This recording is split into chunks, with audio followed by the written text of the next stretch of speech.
പ്രിയ പ്രേക്ഷകരെ, ഇന്ന് news trends ആദ്യം പോകുന്നത് ലോകകപ്പിന്റെ ആവേശത്തിലേക്കാണ്. നമുക്കെല്ലാം അറിയാം, നമ്മുടെ രാജ്യത്തിന്റെ ദേശീയ കായിക വിനോദം എന്നത് ഹോക്കിയാണ്. ഇന്ത്യയിൽ ഏറ്റവും കൂടുതൽ ആളുകൾ ഇഷ്ടപ്പെടുന്ന കായിക ഇനം എന്നത് ക്രിക്കറ്റാണ്. പക്ഷേ ലോകകപ്പ് ഫുട്ബോൾ മത്സരം ആരംഭിച്ചാൽ കേരളം പിന്നീട് ഈ ഒരു ഫുട്ബോൾ ലഹരിയിലേക്ക് കടക്കുന്ന സാഹചര്യം ആണ് ഉള്ളത്. അതുമാത്രവുമല്ല, കേരളത്തിന് പൊതുവിൽ ഫുട്ബോളിനോട് ഒരു അമിത താല്പര്യം ഉണ്ട് താനും. നമുക്കറിയാം, ലോകകപ്പ് ആരംഭിച്ചു കഴിഞ്ഞാൽ കേരളം ചെറുതുരുത്തുകൾ ആയി മാറുന്നുണ്ട്. അവിടെ ബ്രസീലും അർജന്റീനയും സ്പെയിനും ജർമ്മനിയും പോർച്ചുഗലും ഒക്കെയുണ്ട്. എങ്കിൽ പോലും ഏറ്റവും കൂടുതൽ ആരാധകർ ഉള്ള രണ്ട് ടീമുകൾ എന്നത് അർജന്റീനയും ബ്രസീലുമാണ്. ബ്രസീൽ പക്ഷേ തങ്ങളുടെ ആദ്യ മത്സരത്തിൽ ആരാധകരെ നിരാശപ്പെടുത്തുകയാണ് ചെയ്തത്.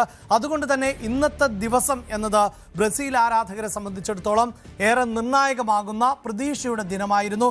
ആ പ്രതീക്ഷയ്ക്കൊത്ത് ബ്രസീൽ ടീം ഉയർന്നോ എന്നത് തന്നെയാണ് നമ്മൾ ആദ്യം പരിശോധിക്കുന്നത്. എന്തായാലും ഇന്ന് നടന്ന മത്സരത്തിൽ, അതായത് ഏതാനും മിനിറ്റുകൾക്ക് മുമ്പ് പൂർത്തിയായ മത്സരത്തിൽ, ലോകകപ്പിലെ ഏറ്റവും പ്രധാനപ്പെട്ട ഒരു പോരാട്ടത്തിൽ ഹെയ്തിക്ക് എതിരെ ബ്രസീൽ 3 ഗോളിൻ്റെ ജയം ആണ് നേടിയത് എന്നതാണ് എടുത്തു പറയേണ്ടത്. അതിൽ തന്നെ മത്തേയുസിൻ്റെ ഇരട്ട ഗോൾ അത് ആരാധകരുടെ ആവേശവും ഇരട്ടിപ്പിച്ചു എന്നതാണ്. ഈ ദൃശ്യങ്ങൾ തന്നെ നോക്കൂ. ഇത് ബ്രസീലിൽ നിന്നുള്ള ഒരു കാഴ്ചയല്ല, അല്ല എങ്കിൽ ഈ ഫുട്ബോളിന് വേദിയൊരുക്കുന്ന അമേരിക്കയിൽ നിന്നുള്ള കാഴ്ചയല്ല. ഇത് കേരളത്തിൽ നിന്നുള്ള ബ്രസീൽ ആരാധകരുടെ ഒരു കാഴ്ചയാണ്. അതാണ് ഞാൻ സൂചിപ്പിച്ചത്. ബ്രസീൽ ആരാധകർ അവരുടെ കാത്തിരിപ്പ് ഇന്നത്തെ ആധികാരികമാകുന്ന ജയത്തിന് വേണ്ടിയുള്ളതായിരുന്നു എന്നതാണ്. നമുക്ക് സ്പോർട്സ് ഡെസ്കിൽ നിന്ന് എൽദോ പോൾ പുതുശ്ശേരിയാണ് ചേരുന്നത്. എൽദോ, ഈ ആവേശം നമുക്ക് മനസ്സിലാക്കാം. കാരണം ബ്രസീലിൻ്റെ ഓരോ ഗോളും ബ്രസീൽ ആരാധകരെ ആവേശപ്പെടുത്തുന്നതാണ്. പക്ഷേ ഈ കണക്കിലും കളിയിലും ഹെയ്തിയും ബ്രസീലും ഒരിക്കലും താരതമ്യം ചെയ്യാൻ പറ്റാത്ത രണ്ട് ടീമുകൾ ആണ്. 3 ഗോളിൻ്റെ ജയം എന്നത് ആധികാരികമായ ജയം എന്നതിലും തർക്കമൊന്നുമില്ല. പക്ഷേ അത് കരുത്തരുടെ പോരാട്ടമാകുമ്പോഴാണ് ഇവിടെ ബ്രസീലിൻ്റെ പോരാട്ടം അത് പ്രതീക്ഷയ്ക്കൊത്ത് ഉണർന്നു എന്ന് നമുക്ക് വിലയിരുത്താൻ സാധിക്കുന്നുണ്ടോ എൽദോ? രണ്ട് തരത്തിലാണ് അഭിലാഷ് ഇതിനെ വ്യാഖ്യാനിക്കുന്നത്. അതായത് ഈ പ്രത്യേകിച്ചും രണ്ടാം പകുതിയിൽ, ആദ്യ പകുതിയിൽ 3-0 ലീഡ് എടുത്ത ബ്രസീലിന് എന്തുകൊണ്ട് രണ്ടാം പകുതിയിൽ ഗോൾ സ്കോർ ചെയ്യാൻ സാധിച്ചില്ല എന്നുള്ളതാണ് ചോദ്യം. ഈ പ്രധാനപ്പെട്ട കാര്യം, ഈ ലോക റാങ്കിങ്ങിൽ, ഫിഫ റാങ്കിങ്ങിൽ ഹെയ്ത്തി നിലവിലുള്ളത് 87-ാം സ്ഥാനത്താണ്. 87-ാം സ്ഥാനത്തുള്ള ഹെയ്ത്തിക്കെതിരെ 3-0 എന്നുള്ള സ്കോർ കാർഡ് മതിയാകുമായിരുന്നു എന്നുള്ളതാണ്. ബ്രസീലിൻ്റെ പരിശീലകൻ കാർലോ ആഞ്ചലോട്ടി മത്സരശേഷം മാധ്യമങ്ങൾക്ക് മുന്നിലെത്തി.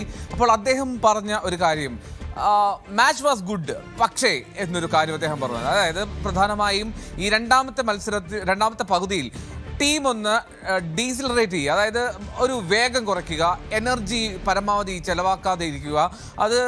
അതുകൊണ്ടാണ് ഞാൻ രണ്ട് തരത്തിലാണ് ഇത് വ്യാഖ്യാനിക്കുന്നത് എന്ന് പറയുന്നത്. ഒന്ന്, പ്രധാനമായും നമ്മൾ ആരാധകർ അല്ലെങ്കിൽ ഫുട്ബോൾ പ്രേമികൾ നമ്മൾ മത്സരം വീക്ഷിക്കുമ്പോൾ തോന്നുന്ന ഒരു കാര്യമുണ്ട്. രണ്ടാം പകുതിയിൽ ബ്രസീലിന് കുറച്ചുകൂടി ക്ലിനിക്കലാകാമായിരുന്നു, കുറച്ചുകൂടി നല്ല രീതിയിൽ ഫിനിഷ് ചെയ്യാമായിരുന്നു, ഗോൾ അവസരങ്ങൾ ക്രിയേറ്റ് ചെയ്യാമായിരുന്നു, എവിടെയൊക്കെയോ എന്തൊക്കെയോ മിസ് ചെയ്യുന്നു, ഒരു പവർ പോരായ്മ. നേരത്തെ ആരാധകരൊക്കെ നമ്മോട് പങ്കുവച്ചപ്പോഴും പറഞ്ഞ പ്രധാനപ്പെട്ട പരിഭവം അതായിരുന്നു.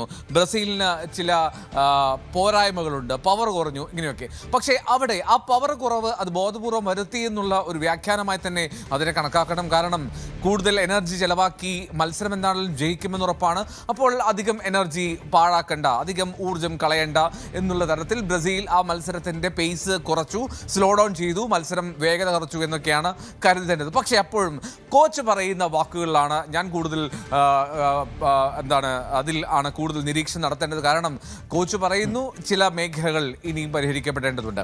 അത് ഡിഫൻസിലാവട്ടെ, ചാൻസസ് ക്രിയേറ്റ് ചെയ്യുന്നതിലാവട്ടെ, കൂടുതൽ പ്രസ് ചെയ്യുന്നതിലാവട്ടെ. അതായത് കൂടുതൽ പ്രസ് ചെയ്യുന്നതിലും പ്രശ്നങ്ങളുണ്ട് എന്ന് കോച്ച് പറയുന്നുണ്ടെങ്കിൽ അതിൽ വ്യക്തമാണ് ഈ പറയുന്നത് പോലെ അത് ഊർജം സംഭരിക്കാൻ വേണ്ടിയുള്ള കുറവായിരുന്നില്ല, വേഗത കുറച്ചതായിരുന്നില്ല എന്നുള്ളത്. എന്നാലും ബ്രസീലിന് ഒരുപിടി അവസരങ്ങൾ കിട്ടി. പ്രത്യേകിച്ചും രണ്ടാം പകുതിയിൽ എൻട്രിക്കിൻ്റെ ഒരു പന്ത് വലയിലെത്തിച്ചത് ഓഫ്സൈഡ് ഗോളായി എന്നത് മാറ്റി നിർത്തി കഴിഞ്ഞാൽ ബ്രസീലിൻ്റെ ആ 3 ഗോളുകൾ മാത്രമാണ് ശ്രദ്ധേയം. മാത്രമല്ല ആദ്യം റഫീഞ്ഞയുടെ ഒരു ഗോളും കേട്ടോ. റഫീഞ്ഞ ഇതുപോലെ 12-ാം മിനിറ്റിൽ നേടിയ ഗോളും ഈ പറയുന്ന പോലെ വര കടന്ന് വലയിലെത്തി. പക്ഷേ അവിടെയും ഓഫ്സൈഡ് ഫ്ലാഗ് ഉയർന്നു. 2 ഓഫ്സൈഡ് ഫ്ലാഗുകളാണ് ബ്രസീലിനെതിരെ എന്ന് ഉയർന്നത് 2 തവണ പന്തെത്തിച്ചപ്പോൾ. അങ്ങനെ കൃത്യമായി പറഞ്ഞാൽ 5 ഷോട്ടുകൾ, 3 ഗോൾ പ്ലസ് ഈ 2 ഓഫ്സൈഡ് ഗോളുകൾ ചേർത്ത് 5 എണ്ണം വലയിലേക്ക് കയറ്റിയെങ്കിൽ പോലും അതല്ല ബ്രസീലിൻ്റെ ഭാഗത്തുനിന്നുണ്ടാകേണ്ടിയിരുന്നത് എന്നാണ് പറയുക. ഇതിൽ റഫീഞ്ഞ എന്ന അവരുടെ പ്രധാനപ്പെട്ട മിഡ്ഫീൽഡർ, ആ മിഡ്ഫീൽഡർ പരിക്കേറ്റ് പിന്മാറിയ 40-ാം മിനിറ്റ് മുതലാണ് ബ്രസീലിൻ്റെ താളത്തിൽ ഒരു പ്രശ്നം വന്നു തുടങ്ങിയത് എന്ന് വേണം കരുതാൻ. റഫീഞ്ഞയെ കേന്ദ്രീകരിച്ചാണ് പ്രധാനമായും ആഞ്ചലോട്ടിയുടെ തന്ത്രങ്ങൾ. അപ്പോൾ റഫീഞ്ഞ ആ മത്സരത്തിൽ നിന്നും കയറിപ്പോകുന്നത് വലിയ വികാരഭരിതനൊക്കെ ആയിട്ടാണ്. പ്രത്യേകിച്ചും ഒരു ഹാംസ്ട്രിങ് ഇഞ്ചുറി, അതിന് ഗ്രേഡ് എത്രമാത്രമാണ്, ഒരു സെക്കൻഡ് ഗ്രേഡ് ഇഞ്ചുറി ആണെങ്കിൽ ഒരു പക്ഷേ 3 ആഴ്ച വരെ വേണ്ടി വരാം. അപ്പോൾ അങ്ങനെയാണെങ്കിൽ അദ്ദേഹത്തിന് ലോകകപ്പ് പോലും നഷ്ടമാകും. അപ്പോൾ ആ ഒരു സാഹചര്യത്തിലാണ് റഫീഞ്ഞ തിരികെ കയറുന്നത്. അങ്ങനെ റഫീഞ്ഞ കയറി പകരം എത്തുന്നത് റയനാണ്. ഈ റായന് ഒരു പക്ഷേ നല്ല പ്ലെയറാണ്, അതിവേഗത്തിൽ നീങ്ങാൻ കഴിയുന്ന ആളാണ്. പക്ഷേ ഈ റഫീഞ്ഞയുടെ ഒരു ക്രിയേറ്റിവിറ്റിയും റഫീഞ്ഞയുടെ ഒരു ബ്രില്യൻസും റയന് അത് അവകാശപ്പെടാനില്ല. അത് വരും നാളുകളിൽ സ്വായത്തമാക്കാൻ കഴിയുമായിരിക്കും. പക്ഷേ നിലവിൽ റഫീഞ്ഞയ്ക്ക് പകരക്കാരനാകില്ല റയൻ എന്നുള്ളത് ആഞ്ചലോട്ടിക്കും വ്യക്തമാണ്. വളരെ പെട്ടെന്ന് പക്ഷേ ആഞ്ചലോട്ടി പകരത്തിൽ ഇറക്കിയത് അവിടെ റയനെയാണ്. എന്നാണെങ്കിലും അതിനുശേഷം മത്സരത്തിൽ വേണ്ടതുപോലെ വിനീഷ്യസിനും പെർഫോം ചെയ്യാൻ കഴിഞ്ഞില്ല. ഈ വിനീഷ്യസ് റഫീഞ്ഞ ഒരു റാപ്പോ ഉണ്ടല്ലോ, ആ റാപ്പോ മത്സരത്തിൽ പിന്നീട് കാണാൻ കഴിയാതെ പോയതും ഈ ബ്രസീലിന്റെ മൂർച്ച കുറയ്ക്കാൻ കാരണമായിട്ടുണ്ട്. ഈ വിനീഷ്യസ് റഫീഞ്ഞയോടെ വീണ് കിടന്നപ്പോൾ ഓടിയെത്തിയതും വിനീഷ്യസ് ആണ്. എന്ത് സംഭവിച്ചു? ദീർഘനേരം അവർ തമ്മിൽ ഗ്രൗണ്ടിൽ സംസാരിക്കുകയും ചെയ്തു, നിലത്തിരുന്നുകൊണ്ട് തന്നെ. അപ്പോൾ അങ്ങനത്തെ ഒരു സാഹചര്യം കൂടി ബ്രസീലിൽ നിന്ന് നേരിട്ടു എന്ന് വേണം പറയാൻ. ഇനി റഫീഞ്ഞ ടീമിലില്ല എങ്കിൽ ഒരു പ്ലാൻ ബി കണ്ടെത്തിയേ മതിയാകൂ ബ്രസീലിന്. കാരണം ലോകകപ്പിലെ ഗ്രൂപ്പ് മത്സരങ്ങൾ മാത്രമേ ആയിട്ടുള്ളൂ. ഇനി അടുത്ത മത്സരം അത് സ്കോട്ട്ലൻഡിനെതിരെയാണ്. സ്കോട്ട്ലൻഡ് മികച്ച ടീമാണ്, ഏറെക്കുറെ നോക്കൗട്ട് ഉറപ്പിക്കാം നിലവിൽ. എങ്കിൽ പോലും സ്കോട്ട്ലൻഡും കുറഞ്ഞ ഗോൾ ശരാശരിയുള്ളതിനാൽ ആ ഗ്രൂപ്പിലെ കോമ്പറ്റീഷൻ ടൈറ്റാണ്. അതായത് മികച്ച 3-ാം സ്ഥാനക്കാരായി സ്കോട്ട്ലൻഡിന് പോലും മുന്നിലേക്ക് കയറാവുന്ന സാഹചര്യം നിലവിലുണ്ട്. അതുകൊണ്ട് സ്കോട്ട്ലൻഡും അടുത്ത മത്സരത്തിൽ കിണഞ്ഞ് പരിശ്രമിക്കുമെന്ന് ഉറപ്പാണ്. അങ്ങനെ ബ്രസീലിൻ്റെ മത്സരത്തെ ആരാധകർ അത് ആഘോഷപൂർവ്വം കൊണ്ടാടുന്നുണ്ടെങ്കിൽ പോലും വളരെ ക്രിട്ടിക്കലായി ചിന്തിക്കുന്ന ആരാധകർക്ക് ഒരു 100% സാറ്റിസ്ഫാക്ഷൻ, സംതൃപ്തി നൽകുന്ന പ്രകടനമായിരുന്നില്ല ഹെയ്റ്റിക്കെതിരെ. അവർക്ക് ഇനിയും മെച്ചപ്പെടാനുണ്ട് എന്നുള്ളതാണ് ഏറ്റവും പ്രധാനപ്പെട്ട കാര്യം. കെ.പി. യെസ്, അതാണ്. അതായത് ഇന്നത്തെ മത്സരത്തെ സ്പോർട്സ് ഡെസ്കിൽ നിന്ന് എൽദോ പോൾ പുതുശ്ശേരി വിലയിരുത്തുമ്പോൾ ഈ സൂചിപ്പിക്കുന്നത് പോലെ തന്നെ ഹെയ്ത്തിയായിരുന്നു എതിരാളികൾ. ആദ്യ ഹാഫിലെ പ്രകടനം അത് പിന്നീട് എന്തുകൊണ്ടുണ്ടായില്ല എന്ന സംശയം ഉയരുന്നുണ്ട്. അടുത്ത മത്സരം നിർണായകമാണ്. ഇപ്പോൾ ഈ വിജയത്തോടുകൂടി ഗ്രൂപ്പ് സിയിൽ ബ്രസീൽ 1-ാം സ്ഥാനത്തേക്ക് എത്തുകയും ചെയ്തിട്ടുണ്ട്.